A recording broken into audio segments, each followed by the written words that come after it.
Hello, everyone, and welcome back to another episode of the Cup of Joe with Joe and Joe podcast. I am your host, Joe, and with me, as always, is my wonderful co host, Joe.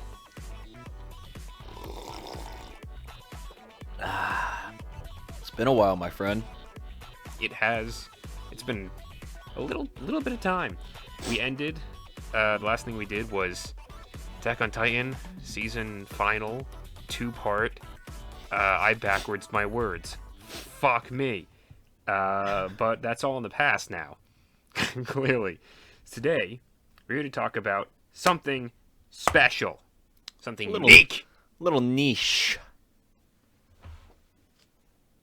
Niche. Oh, there it is. Okay. I was like, that's all you're going to say? Got it. Okay. We're talking about a little comic called BOLERO. Real quick. Image comic. Written by Wyatt Kennedy. Art by one Luana Vecchio. I'm assuming I pronounced that right because it sounds fucking awesome. And this is a 5-issue, each issue's like oversized. They're quite nice. Series by Image Comics and people I just mentioned. And we finished reading it. It's done. Go out and buy it. That's our recommendation. And we just want to sit here and chat about it for a little bit. So, Joe, let's talk about it. What you got for me? So, I wanted to preface with how we even heard about it. Yes. Again, I feel like Joe and I have some of these weird moments where, we have this connection in our head where, like, a little light bulb goes off, and it's like, that seems interesting. And then it turns out to be something like, holy crap, like, I can't believe that, like, I picked this up, and my life probably could have been different if I didn't pick it up. Like, I would have never known that this existed. And this is one of those things. I was going to the comic shop one day, and I saw that this was coming out on a little website. You check every Wednesday what's coming out, and it caught my eye.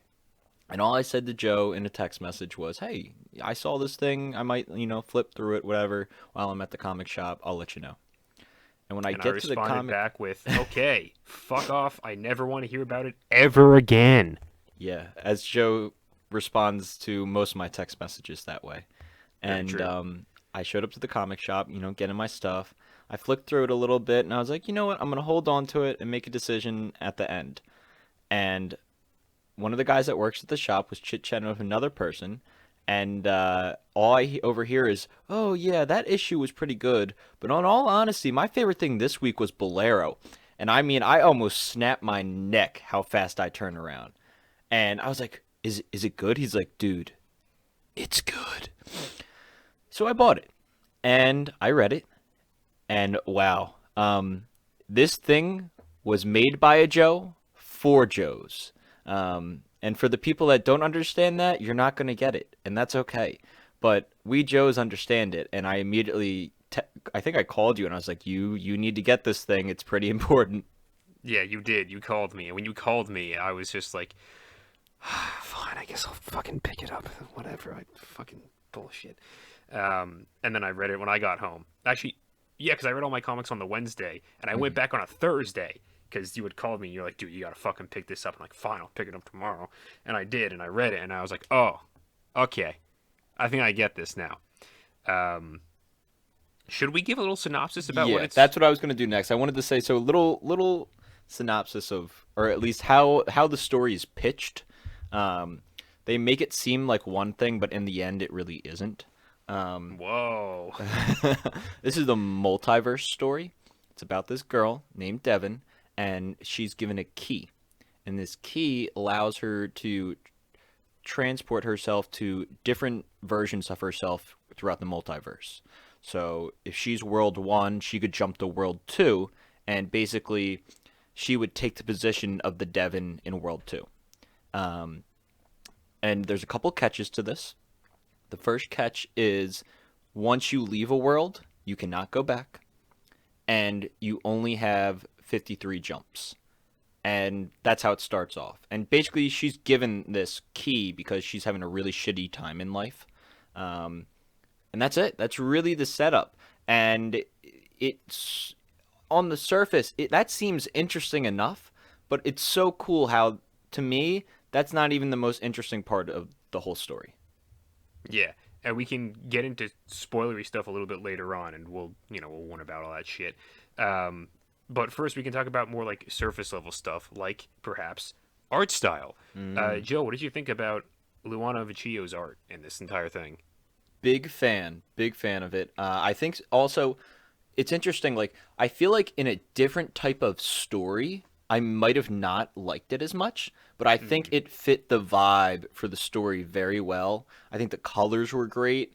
Um, and we talked about it a lot, how a lot of the backgrounds are actual images or pictures taken Hmm. in real life, and how she kind of like brought them in and kind of colored over them. Very, very cool stuff. So I'm a big fan. And again, definitely not for everybody. It's definitely a little stylized. But what are your thoughts? Similar to you, I enjoyed it a lot in this series. There are moments where they do use real life images, like actual photographs, for certain elements of things.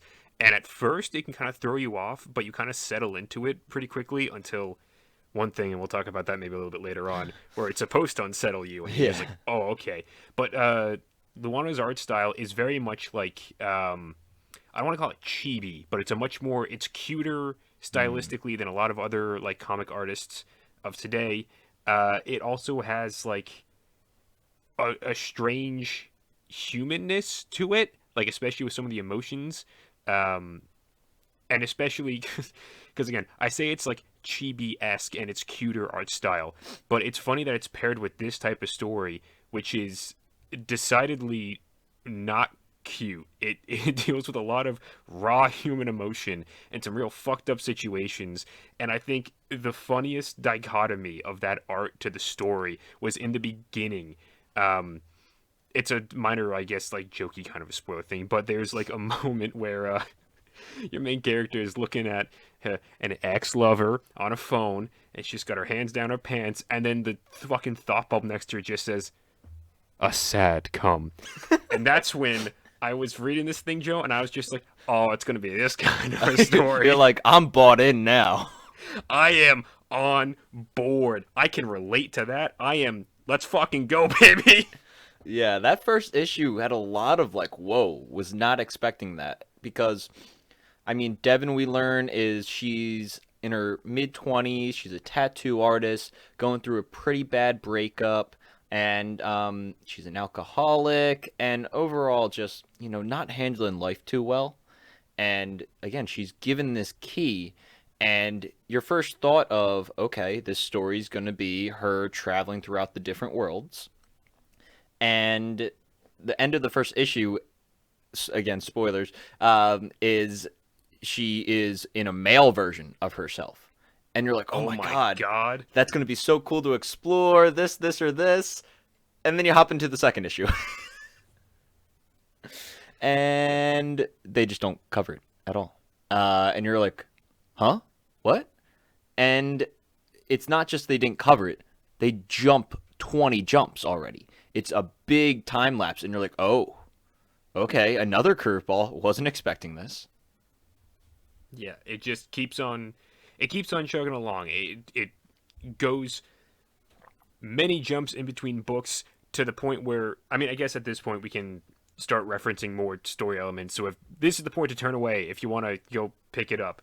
We gave you the pitch. We like it a lot.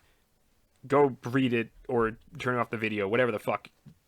We're going to spoil it now. 3 2 1 here we go. Um even to the point of where like in the last issue where it opens up and it's like, hey, Devin's got no jumps left, and it's like 20 years on from I supposedly when we last saw her. Again, I'm trying to keep it all straight in my head, but it's not. It's kind of there's a lot of shit that happens in this. But and then she's like, "Ah, I got no more jumps left." And then you're like, "Oh, okay, no more jumps." But then she uses someone else's key, and then she does end up jumping. And then Kali mine Capgra, which is we haven't talked about Capgra at all. He's a like interdimensional cat. Don't think about it. And she takes his heart and fuses into her own body, and she becomes like a fucking Evangelion person. And you're just like, oh, what the fuck? Like, there's a lot that happens in this, and it's like every single time you jump from one issue to another, you're just kind of like it feels like you're on a roller coaster, but the roller coaster, as like you're going through the fast parts, they like removed a piece of it and you go flying off, and then you somehow magically land onto another roller coaster, and that's like what it feels like, leaping between issues where you're just like, up, back on the ride again, here we keep going.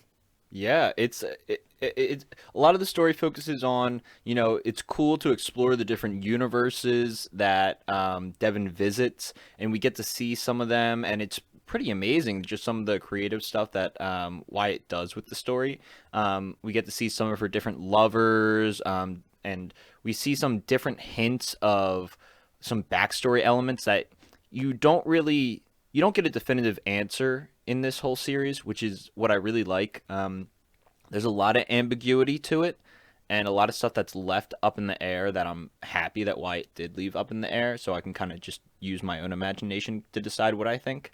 Um, and the big thing that Wyatt really focuses on that I think he hits in the final issue is, and he says it a lot, is that this story isn't just about the multiverse. He's kind of just using that to talk about bigger themes. And I mean, this story, if you've seen Neon Genesis Evangelion, this is an example of one of those times where I think the artist wears their influences on their sleeves very well. I don't think it was a rip off or anything like that. I think it was a good job of taking something you loved and influencing with your ideas and making it your own. And really, this whole story is talking about just kind of Devin's struggle of realizing that, wow, no matter what life I have, there is always going to be struggle. There's always going to be negative aspects. And it doesn't, and the whole idea that, at the end of the day, I don't have to jump to multiple universes to change who I am. I can do that now. And I was not expecting that type of message from this comic. I kind of was, like, from the beginning, the way it was set up, because like you set it up something where it's like, all right, so here are the mechanics of the world. Once you leave a world, you can never go back to it. And I'm just like, oh, okay, so that's gonna, I like, in my head I was thinking like that's gonna come into play where she learns a lesson at some point and is like, oh shit, I had it actually all right back in World Prime, whatever the first world that she was from. I wish I could go back to there, but you know what? I'm just gonna pull myself up in my bootstraps in this world and continue on living here, which is, I guess, sort of what happens in a sense towards like the end. But then, again, the fucking Kali Mawing celestial cat being and doing other shit. I'm just like, okay. So you kind of like, it's almost like a time travel aspect as well. Although because I don't know if it's a parallel world that she goes to talk to her younger self, or if she's going back in the past. I don't really know, but Yeah. I don't really think it's all that important. I think the more important thing is just the fact that she gets to have that conversation with herself and is able to be like, hey, so yeah, life is life. Um, I'm here for you, kiddo. Yeah, yeah, and I think originally I was getting a little upset. Like I was having a negative reaction to like, oh man, this story's kind of hard to follow. Like right around like issue 3, you're like, I'm a little confused. Who is who? What version of what person are we looking at? Because it gets confusing pretty fast. And I'll tell you, like, I have a feeling Wyatt actually has it like all planned out, like has like the Always Sunny like crazy board with like all the different lines following everything. Like there is a master plan, and probably if you sat down and read through and wrote it all out, you could follow it. But it is a little hard to follow. But as Joe said, that's not the point of the story. It's not supposed to be something easy you can follow. It's supposed to be the message that it gets across. And really, I feel like we're going to talk a lot about this last issue because that's where shit hits the fan, and so much so that like literally one of the alternate covers is the end of Evangelion like homage cover. And Joe and I had a feeling we're like, ooh, that's not a good sign, is it? This image invokes a certain response for those in the know, and those in the know it's not good. Yeah, Or it is good, but it's also good. it's not. Uh, It's one of those where you're like, oh, we're going back here again, aren't we? yeah, it's we're going back to the Funky Town, and Funky Town isn't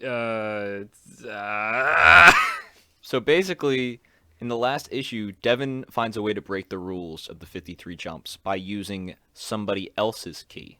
I actually don't. I don't think it's Nat's. I think it's her friend, the singer's. I forget her name in Yeah. a moment. Yeah, I can't remember her name either. Fuck. And she does the extra jump, and that kind of breaks everything. And it's kind of weird what happens. There's this character called the Mother, which is, I guess, like reference to God or something like that. And basically, it appears that Devin meets her and basically is given like these cosmic powers. And that's where there's this one panel that I absolutely love, and I had to like put the comment down. I was like, oh, that's really unsettling. Where there's this like beautiful like sunset beach image that was an actual photo from real life, and then pasted on top of it is like this naked cosmic Devin walking towards you from a distance, and it is that is the most Ava I've ever seen. Wow, but it's good. It's really really good. I loved it, and honestly, that was one of my favorite panels of the whole comic. Yeah, it invokes a response, and you're just like, this is very unnatural. Like the entire thing that you're looking at, and you're just like, I think you want me to be feeling this way, but it's really weird. Yeah, yeah, and it's interesting because so Joe and I are definitely biased towards this. Like if I really were to sit down and look at this story, this is a good story. It's cool, it's unique, it's not for everybody. If you have experience with like Evangelion, you're probably gonna love it because it definitely has those similar vibes. But I think Joe, and I really want to talk about this, is like I mentioned at the beginning that this was made by a Joe. So there are so many references to things throughout this whole series where it's not like a small like, oh wow, he referenced an anime we both watched. No. No, he references a fucking YouTube video about an anime that we watched in the most subtle way possible, and it's shocking. Wyatt, if you ever hear this, we honor you as a fellow Joe, and we have a theory that you're our future son who has come back to, I don't know, send us a message. Send us, I think you're trying to tell us I need to rewatch Ava, which I don't know if I'm ready to do. We do have a theory, and we have talked about it for too long of a time. So we are sorry about that. But also, if you're a future son, let us know with like an email or something like that. Hey, love you anyway. Bye. But yeah, it's like, what are all the references? Like the video that we're 99% certain he references is the Breadsword video about Gurren Lagann with the quote about the duck. Remember the duck? I read that quote and immediately I stood up and I screamed at my comic. I pointed at my comic and I screamed for 30 seconds. And my parents went into my room. Like, what the hell is going on? And I just turned to them and I was like, oh, nothing. I was just comic It's school. the duck. It's the duck. It's the duck. Remember the duck? But so they referenced that. Fucking Steve Zaragoza is the tattoo artist. They use his likeness for Devin's boss at the tattoo shop. And I saw that and immediately I went onto Instagram and I was like, where the fuck is Wyatt Kennedy? And I found him and I shot him a message and I'm just like, did you use Steve Zaragoza for this? And then I looked at Steve Zaragoza's story on Instagram and he was like, hey, look at that. I'm in a comic. And I'm like, son of a bitch, I should have done my research before messaging this man and making myself look like a fucking fool. But then he was very nice and messaging me. He was like, oh yeah, totally. Blah, blah, blah, blah, blah. And I was like, oh, sweet, thanks. So that's cool as fuck. The other character, one of the characters that Devin dates, guy named Will Haynes, also a guy from YouTube that we know of that was from the similar place as Steve, started off in SourceFed and they moved off to their different things. One did Dynamic Banter, one does something with people in the title, I don't fucking remember. There's that. Again, there's numerous anime references, chief among them being... Wyatt is a fellow Bleach slut. Well, didn't he say Bleach was overrated? At Former Bleach slut. Right, he's a former Bleach slut, but we are, of course, self-proclaimed Bleach sluts. He loves Super Eye Patch Wolf. He does also love Super Eye Patch Wolf. Ghibli fan. Yeah. Oh my goodness, there were just too many things. Like it's one of those where you're like, okay, it's not one or two. There's a lot. Yeah, no. The moment, like the first one I think that we saw was the Steve Zaragoza one, and I was just like, there's no fucking way. Because, like, people don't know Steve Zaragoza that much these days, because he did SourceFed, and that was, like, I guess the biggest thing that he was on. And then he went on to do Valley Folk, and then Dynamic Banter, which is the thing that I mostly know him from, and I fucking love the Dynamic Banter podcast. Most people can't stomach it because it's just two guys laughing and farting into mics very loudly for an hour and a half. But that's my type of humor, Joe, and I fucking love it. So seeing that, I was like, holy shit, and that, God, that remember the duck quote, I was like, there's no way. Yeah, that There's got me. absolutely no way. That one really got me, and almost it kind of creeped me out. Where I was like, because you told me, you're like, look, when you read it, there's something in there that's gonna There's shock a you. line. And you will know it when you see it. And I wasn't sure what it was gonna be, and then the duck happened, and I was like, oh my god! I was like, that isn't. It's so not obvious and so subtle. I was like, you have to be in the know to know. And damn, I that definitely raised this book from like good to like we're gonna just give this to gift as a gift to all of our friends when it's their birthdays. That's basically what we're gonna do because half of our friends are probably not straight, and this definitely applies. If you are not straight, you'll probably love this book. There's a lot of LGBT stuff going on in there. But also you'll probably just love it because it's a good story. I mean, look at us. Couple of straight fucks. We don't love love each it! other at all. We No, don't. not at all. Nothing. It's all platonic. I swear. After we're finished with this podcast, never again. Never see each other again. Never speak. Never. I put up Never. with him actually. Yeah. Okay. Anyway. So, enough of all our references. Really, at the end of the day, this book is something unique and special. And if you're in your 20s, if you appreciate good art, anime references, and existential storytelling, you're gonna love this thing. Also, before we forget, there's a lot of sexy scenes in this book, and let me tell you, they're done right. They are done right. A sad come. Just you know it when you get there. And it not only is it gives you something that it presents you with, and you're like, okay, here's the little package, and then by issue 2, you're like, hey, surprise, motherfucker, I got you, and it turns into something even cooler. So, for me, I would recommend this to anybody. Really, I think it's a pretty fucking cool book, and this is probably one of my favorites. Yeah. I don't know if this is like one of my top dog favorites, but I do think this is one of the most unique books, and I thank you very much for calling me and saying that I should fucking get this, you dumbass. That's you calling me a dumbass, and why the fuck would you do that, Joe? God. But it is good, and the best part is, it's a 5-issue story. It's going to be collected in like a month after recording this thing. You can pick it up probably anywhere, like I don't know, Surf Taco, Amazon. Probably just do Amazon. They probably have it anyway. Support yeah, it's your good. local We love it. comic shop. Or your local comic shop. Yeah, that's all I have to say about it. Do you have anything else?